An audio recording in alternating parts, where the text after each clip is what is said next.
Hello everyone, welcome back. So we're continuing with the Carolina Springs Charter of the Hawks MC, and today's story is Living Without. Trigger warnings for this story do include assault, human trafficking, not references to human trafficking, sexual assault, violence, obviously, murder. That being said, let's move on with the review. So this is the story of Nary May and Saxon Black, also known as Vicious amongst the Hawks MC. These are characters we met previously in No Way Out, which was the story of Nary May's mom and Stoke. Nary, as you've already, if you've already read the other books, then you know that Nary May has had a huge crush on Saxon ever since before Stoke ever came into the picture. She'd had a crush on him all through high school, basically. He saved her from being sexually assaulted at school, and so her crush on him just got worse. Because he had helped to save her from a sexual assault, the men from the Hawks MC kind of stepped in with him to his abusive father, and they took him under their wing, and as soon as was possible, he began prospecting for and became part of the Hawks MC.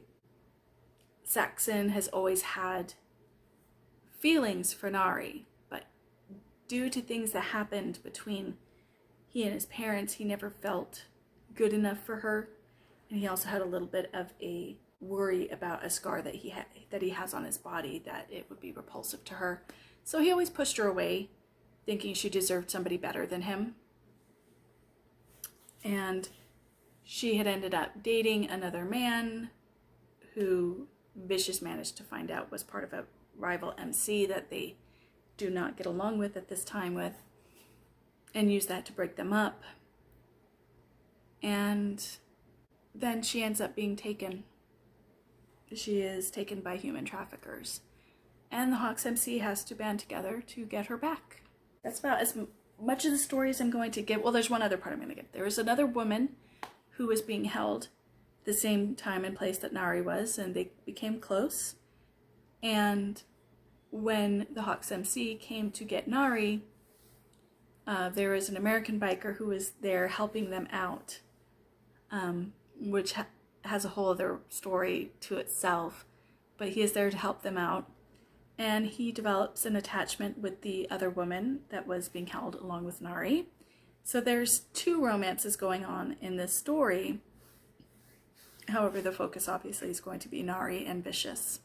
So after this whole thing has occurred, Vicious realizes, I don't want to be without Nary. I know I should let her go and be with someone that deserves her more, but I can't be without her. I've experienced life without her now, and I can't do it, basically. And Nary she's traumatized. She was abducted by human traffickers. Thankfully, they hadn't done to her what was done to the other woman. However, it was very, very clear. It was made very clear to her that if they could have, they would have, so to speak. And it was also very clear that they were planning to sell her into sex trafficking. So she has a bit of trauma from that. She's scared to do certain things and to go out of her comfort zone, so to speak. But she and this other girl that were rescued are really pillars of strength for each other, because they both have an idea. Like, Nary has an idea what this other woman went through, and this woman does feel for Nary, even though Nary didn't experience what she did. So you see two women who are getting past mental and emotional abuse, and another woman who's getting through sexual abuse. And you're seeing them grow as people, and it's a wonderful thing to really see, or read more accurately. Seeing Vicious come to terms with his feelings for Nary, and Nary struggling at times to come to terms with the fact that Vicious's attitude towards her has changed so much. And then she learns why he behaved the way he did, and because he thought he wasn't good enough for her.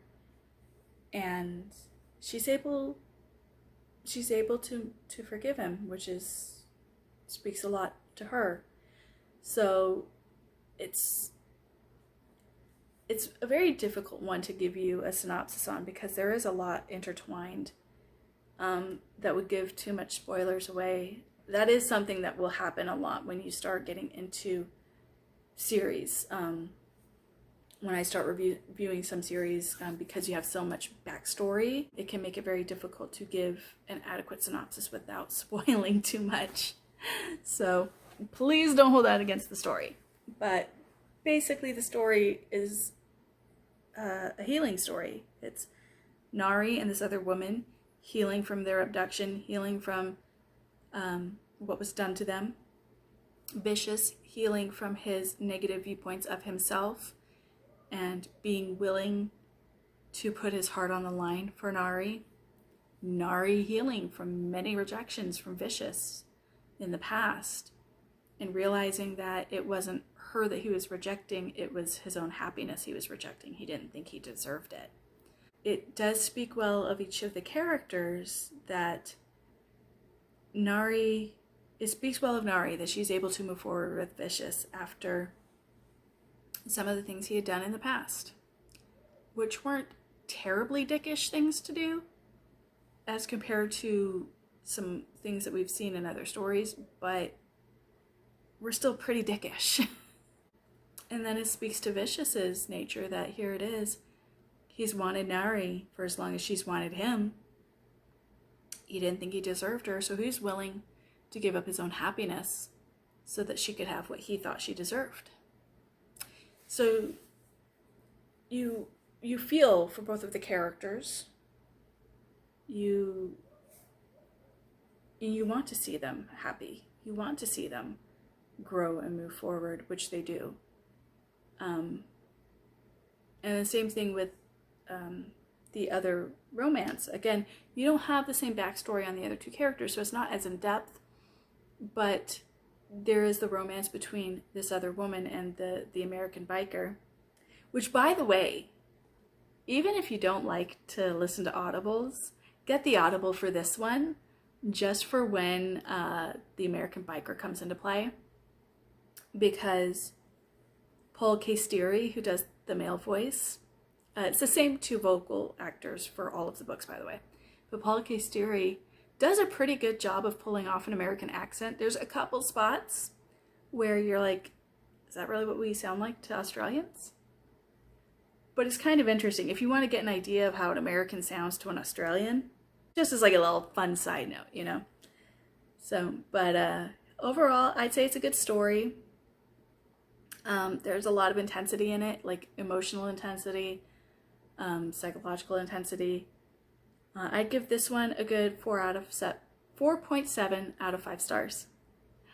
I hope you enjoyed this review. I hope it helped you in deciding whether or not you would want to read this review or listen to the audible, given the accent factor.